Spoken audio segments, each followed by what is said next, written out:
Bismillahirrahmanirrahim. Assalamualaikum warahmatullahi wabarakatuh. Perkenalkan, kami dari kelompok 3 Perencanaan Pembelajaran kelas PGMI 4C. Baik, sebelumnya di sini saya izin memperkenalkan anggota kelompok. Di sini ada saya sendiri, Rima Mena Soneta, kemudian ada rekan saya, ada Tessa Sasari Rahmawati, kemudian Seni Andara Putri, dan Yosi Nisa Nastia. Baik, materi yang pertama akan disampaikan oleh Salsa Sari Rahmawati. Kepadanya disilahkan. Bismillahirrahmanirrahim. A. Pengertian silabus pembelajaran. Silabus dapat didefinisikan sebagai garis besar, ringkasan, atau pokok-pokok isi atau materi pelajaran yang mencakup standar kompetensi dasar, materi pokok atau pembelajaran, kegiatan pembelajaran, indikator pencapaian kompetensi untuk penilaian, alokasi waktu, dan sumber belajar. Silabus merupakan salah satu tahapan dalam pengembangan kurikulum. Silabus digunakan untuk menyebut suatu produk pengembangan kurikulum berupa penjabaran lebih lanjut dari standar kompetensi dan kemampuan dasar yang ingin dicapai, dan pokok-pokok serta uraian materi yang perlu dipelajari siswa dalam mencapai standar kompetensi dan kemampuan dasar. Prinsip-prinsip pengembangan silabus. Yang pertama ada ilmiah. Segala sesuatu yang dibuat dalam silabus harus benar dan dapat dipertanggungjawabkan secara keilmuan. Begitu juga dengan strategi pembelajaran yang dirancang perlu diperhatikan prinsip dan teori belajarnya. Bukan hanya sekedar asal membuat strategi sendiri tanpa diteliti atau ditinjau sebelumnya. Yang kedua, relevan. Dalam hal pemilihan materi pembelajaran, strategi dan pendekatan dalam pembelajaran, penilaian dan pemilihan media harus sesuai dengan tingkat perkembangan peserta didik, baik dalam perkembangan fisik, intelektual, sosial, emosional, maupun spiritual. Yang ketiga, sistematis, yang berarti komponen-komponen silabus berhubungan dengan satu sama lain dari KIKD dan dikembangkan untuk menentukan IPK, materi, strategi pembelajaran, media, waktu, teknik penilaian, dan sumber belajar. Jadi, komponen dalam silabus haruslah menjadi satu kesatuan yang berhubungan dan berkaitan. Yang keempat, ada konsisten. Konsisten di sini berarti konsisten dalam perancangan KIKD, indikator, materi, kegiatan pembelajaran, teknik penilaian, dan sumber belajar. Yang kelima, memadai. Cakupan indikator, materi, kegiatan pembelajaran, teknik penilaian, dan sumber belajar cukup memadai dan mendukung pencapaian KD. Yang keenam, aktual dan kontekstual. Cakupan indikator, materi, kegiatan pembelajaran, teknik penilaian, dan sumber belajar memperhatikan perkembangan ilmu, teknologi, dan juga seni mutakhir dalam kehidupan nyata. Jadi, jangan sampai ketika kita sudah membuat rencana pembelajaran, ternyata sudah tidak berlaku, maka dari itu kita harus aktual. Nah, konkretnya atau nyatanya, banyak fenomena dalam kehidupan sehari-hari yang berkaitan dan mendukung materi pembelajaran, maka dari itu, hal itu perlu untuk dimanfaatkan. Contoh fenomena konkretnya dalam kegiatan yang dilakukan secara terus-menerus di sekolah, seperti upacara bendera, kebersihan kelas, membacakan juz amma, dan lain-lain. Lalu dalam kegiatan yang dapat dilakukan tanpa batas waktu, seperti membiasakan diri membuang sampah pada tempatnya, tolong-menolong, dan lain-lain.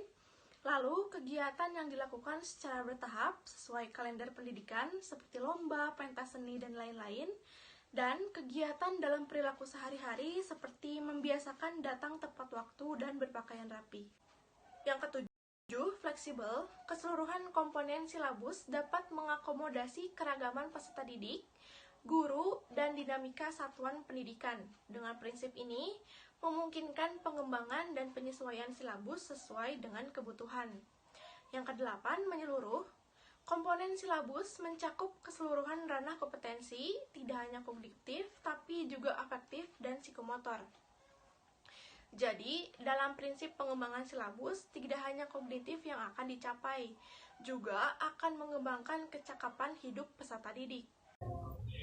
Baik, materi selanjutnya yaitu mengenai tahapan pengembangan silabus. Pengembangan silabus dilakukan secara mandiri atau berkelompok melalui kegiatan MGMP, Musyawarah Guru Mata Pelajaran, dan Dinas Pendidikan. Dalam mengembangkan silabus, tentunya ada tahapan atau langkah-langkah tertentu yang harus dilakukan. Di antaranya yang pertama yaitu kegiatan pengkajian KI dan KD, kompetensi inti dan kompetensi dasar. Dalam tahap kegiatan ini, yang perlu diperhatikan adalah tingkat kesulitan materi serta keterkaitan antar kompetensi inti dan kompetensi dasar, baik dalam satu mata pelajaran maupun keterkaitan keduanya antar mata pelajaran. Kegiatan pengkajian ini penting untuk dilakukan karena akan berpengaruh besar bagi penentuan komponen-komponen lain yang terdapat di dalam silabus. Kegiatan yang kedua yang harus dilakukan yaitu pengidentifikasian materi atau pokok pembelajaran. Adapun hal-hal yang harus dipertimbangkan diantaranya yaitu yang pertama, potensi dan kemampuan peserta didik. Yang kedua yaitu relevansi antara materi atau pokok pembelajaran dengan karakteristik daerah tempat dibelajarkannya materi tersebut. Kemudian yang ketiga, tingkat perkembangan fisik, intelektual, emosional, sosial, spiritual pada peserta didik. Yang keempat yaitu relevansi atau kesesuaian dan kebermanfaatan materi atau pokok pembelajaran dengan kebutuhan dari tuntutan yang diterima peserta didik di lingkungannya. Kemudian yang terakhir yaitu yang kelima, alokasi waktu, lama atau jangka waktu perlu disesuaikan dengan pokok pembelajaran yang harus disampaikan atau dibelajarkan.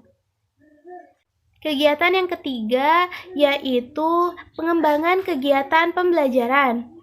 Kegiatan pembelajaran dirancang untuk memberikan pengalaman belajar yang melibatkan proses mental dan juga fisik melalui interaksi antar peserta didik dengan pendidik, lingkungan, serta sumber belajar untuk dapat mencapai kompetensi sesuai dengan apa yang diharapkan pada tujuan pembelajaran. Nah, pengalaman belajar biasanya terwujud dari pendekatan pembelajaran yang sifatnya berpusat pada peserta didik atau student center. Beberapa hal yang harus diperhatikan dalam mengembangkan kegiatan pembelajaran yaitu yang pertama, kegiatan pembelajaran itu harus memuat rangkaian kegiatan yang harus dilakukan peserta didik secara berurutan untuk mencapai kompetensi dasar. Kemudian, penentuan urutan kegiatan pembelajaran harus sesuai dengan konsep materi pembelajaran yang akan disampaikan atau dibelajarkan. Kegiatan yang keempat yaitu menentukan atau merumuskan indikator pencapaian kompetensi. Indikator merupakan penanda dari pencapaian kompetensi dasar yang ditandai dengan adanya perubahan perilaku yang dapat diukur, yaitu sikap, pengetahuan, dan keterampilan. Indikator pada hakikatnya dikembangkan sesuai dengan karakteristik peserta didik, mata pelajaran, satuan pendidikan, potensi daerah, dan dirumuskan dalam bentuk kata kerja operasional yang terukur serta dapat diobservasi. Dalam perumusan indikator biasanya memuat setiap KD yang dikembangkan menjadi beberapa indikator pencapaian kompetensi yang dirumuskan oleh guru. Nah, indikator pencapaian kompetensi tersebut memuat kata kerja operasional yang berjenjang sesuai dengan pedoman taksonomi Bloom dan dapat diukur serta dapat diobservasi. Kegiatan yang kelima yaitu penentuan jenis penilaian. Penentuan penilaian ini dilakukan berdasarkan indikator pencapaian kompetensi yang sebelumnya sudah dirumuskan. Penilaian dapat dilakukan dengan kegiatan tes maupun kegiatan non-tes, baik secara tertulis maupun secara lisan. Kegiatan penilaian juga dapat dilihat atau dapat diperoleh melalui pengamatan kinerja peserta didik, pengukuran sikap, penilaian hasil karya berupa tugas, dan penggunaan portofolio.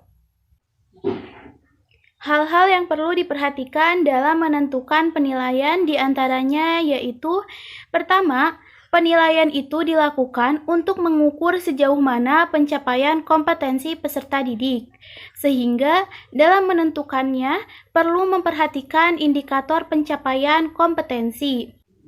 Yang kedua, menggunakan acuan kriteria. Yang ketiga, menggunakan sistem penilaian berkelanjutan.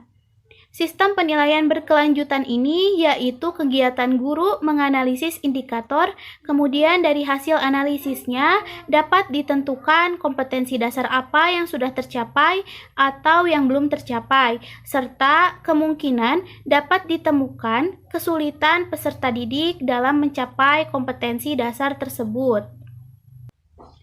Yang keempat, yaitu hasil penelitian dijadikan acuan untuk melakukan kegiatan tindak lanjut.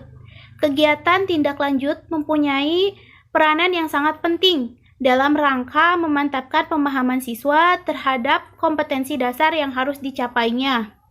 Waktu yang disediakan untuk kegiatan tindak lanjut ini biasanya relatif sebentar atau singkat, hanya sekitar kurang lebih 5-10 menit. Dalam hal ini, guru perlu mengatur dan memanfaatkan waktu seefisien mungkin melalui bentuk-bentuk kegiatan yang tepat. Kegiatan tindak lanjut pembelajaran dapat dilaksanakan di luar jam pelajaran, sesuai dengan alokasi waktu yang tersedia. Pada prinsipnya, kegiatan tindak lanjut dilaksanakan untuk mengoptimalkan hasil belajar siswa, baik dalam bentuk pengayaan maupun perbaikan. Salah satu alternatif kegiatan yang dapat dilakukan dalam melaksanakan kegiatan tindak lanjut yaitu dengan memberikan pekerjaan rumah, di mana tugas yang diberikan harus bersifat fleksibel dan perlu diintegrasikan atau terpadu dengan mata pelajaran yang lain. Kegiatan yang selanjutnya yaitu kegiatan yang keenam. Kegiatan itu berisi kegiatan penentuan alokasi waktu. Nah, alokasi waktu mata pelajaran per minggu dirumuskan dengan mempertimbangkan jumlah kompetensi dasar, keluasan, kedalaman, tingkat kesulitan, dan tingkat kepentingan kompetensi dasar. Alokasi waktu yang ditentukan dan dicantumkan di dalam silabus adalah alokasi waktu rata-rata untuk peserta didik menguasai beragam kompetensi dasar yang mereka perlukan. Kegiatan yang terakhir yaitu kegiatan yang ketujuh, berisi kegiatan penentuan sumber belajar. Sumber belajar adalah referensi, rujukan, objek, atau bahan yang digunakan untuk kegiatan pembelajaran. Penentuan sumber belajar didasarkan pada kompetensi inti dan kompetensi dasar, serta materi pokok pembelajaran, kegiatan pembelajaran, dan indikator pencapaian kompetensi. Sumber belajar dapat berupa media cetak dan elektronik, narasumber, serta lingkungan fisik, alam, sosial, dan budaya. Baik, teman-teman, di sini saya akan menjelaskan mengenai komponen-komponen pada silabus. Nah, yang pertama, komponen yang paling terpenting yaitu yang pertama adalah identifikasi. Nah, identifikasi ini mencakup nama baik itu nama satuan atau lembaga, kemudian nama mata pelajaran, tingkatan atau derajat, dan juga kelas. Jadi intinya identifikasi atau identitas itu mencakup identitas dari silabus itu sendiri, khususnya yaitu nama lembaga atau satuan pada satuan pendidikan. Kemudian yang kedua adalah standar kompetensi. Nah, standar kompetensi ini yaitu patokan tentang pengetahuan, kemudian keterampilan, dan sikap yang harus dimiliki oleh peserta didik untuk mengerjakan suatu tugas yang sesuai dengan apa yang dipersyaratkannya. Jadi maksudnya itu adalah sebagai patokan pengetahuan, kemudian tingkat pengetahuan, juga aspek keterampilan, dan juga sikap yang harus dimiliki oleh peserta didik. Dan juga itu sebagai prasyaratnya. Kemudian yang ketiga adalah kompetensi dasar. Nah, kita tahu bahwa kompetensi dasar itu adalah telah dibuat oleh pemerintah ya. Nah, kompetensi dasar ini yang terdiri atas sikap, kemudian keterampilan, pengetahuan yang bersumber dari kompetensi inti yang harus dikuasai oleh peserta didik. Jadi intinya kompetensi dasar ini acuannya itu sama ya ke KI atau kompetensi inti. Cuman di sini lebih rinci lagi, kompetensi dasar itu adalah aspeknya itu mencakup juga aspek pengetahuan, keterampilan, dan juga sikap yang bersumber dari KI tersebut.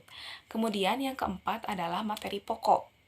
Nah, materi pokok ini adalah materi inti atau yang sering kita sebut adalah gambaran besarnya gitu ya, mengenai kompetensi utama yang dikelompokkan dalam aspek afektif, kemudian kognitif, maupun psikomotorik untuk mencapai hard skill ataupun soft skills gitu ya. Jadi intinya materi pokok ini mencakup gambaran gitu ya, gambaran-gambaran dari KD tersebut gitu. KD tersebut tadi mencakup aspek pengetahuan, kemudian keterampilan dan juga sikap yang ujung-ujungnya itu untuk mencapai kemampuan hard skill ataupun soft skills gitu ya. Kemudian yang kelima adalah kegiatan belajar. Tentu dalam silabus ini ada kegiatan belajar. Nah, kegiatan pembelajaran ini memuat rangkaian kegiatan yang harus dilakukan oleh peserta didik secara berurutan untuk mencapai kompetensi dasar gitu ya. Nah, kegiatan pembelajaran ini dirancang untuk memberikan pengalaman belajar yang melibatkan proses mental dan fisik melalui interaksi antara peserta didik. Peserta didik dengan pendidik, kemudian dengan lingkungan, dan sumber belajar lainnya dalam pencapaian kompetensi. Jadi intinya kegiatan belajar ini adalah memuat rangkaian kegiatan yang tentunya rangkaian kegiatan ini disusun oleh guru di mana untuk memberikan pengalaman belajar kepada peserta didik, juga untuk mengaitkan gitu ya pengalaman peserta didik dengan pendidik, kemudian dengan lingkungan, dengan sumber belajar lainnya. Kemudian yang keenam yaitu adalah indikator. Kita tahu bersama gitu ya bahwa indikator ini dikembangkan dari kompetensi dasar. Nah, indikator ini adalah sebuah petunjuk atau keterangan yang dijadikan sebagai tolak ukur untuk perkembangan dan penguasaan peserta didik. Jadi, secara rincinya bahwa indikator ini dapat dikembangkan dari KD atau kompetensi dasar dan juga sebagai tolak ukur atau keterangan yang dijadikan sebagai acuan gitu ya, sebagai acuan atau tolak ukur untuk perkembangan serta penguasaan peserta didik. Kemudian yang ketujuh adalah penilaian. Nah, penilaian ini baik teknik, kemudian jenis, bentuk, dan instrumen. Kemudian penilaian itu apa sih sebenarnya? Nah, penilaian ini adalah kriteria mengenai mekanisme, baik itu tata caranya, kemudian prosedur, langkah-langkahnya, dan instrumen. Instrumen itu sebagai alat gitu ya, alat penilaian hasil belajar peserta didik. Jadi memuat mekanisme, kemudian prosedur dan juga instrumen-instrumen penilaian hasil belajar peserta didik. Kemudian yang kedelapan adalah alokasi waktu. Nah, alokasi waktu ini dicantumkan dalam silabus merupakan perkiraan waktu rata-rata untuk menguasai kompetensi dasar yang dibutuhkan oleh peserta didik yang beragam. Jadi intinya adalah sebagai tolak ukur waktu yang dibutuhkan peserta didik dalam mencapai suatu pengembangan ilmu yang tentunya ini didasarkan atau bersumber pada KD tersebut. Kemudian yang kesembilan ada sumber, bahan, dan alat. Nah, sumber belajar ini adalah rujukan atau juga referensi gitu ya, atau objek atau bahan yang digunakan untuk kegiatan pembelajaran. Nah, apa saja sih bentuknya? Nah, ini bisa berupa media cetak, kemudian elektronik, kemudian bisa bersumber secara narasumber gitu ya, serta lingkungan fisik, alam, sosial, dan budaya. Nah, penentuan sumber belajar ini didasarkan pada standar kompetensi dan kompetensi dasar, serta materi pokok atau pembelajaran, kegiatan pembelajaran, dan indikator pencapaian kompetensi.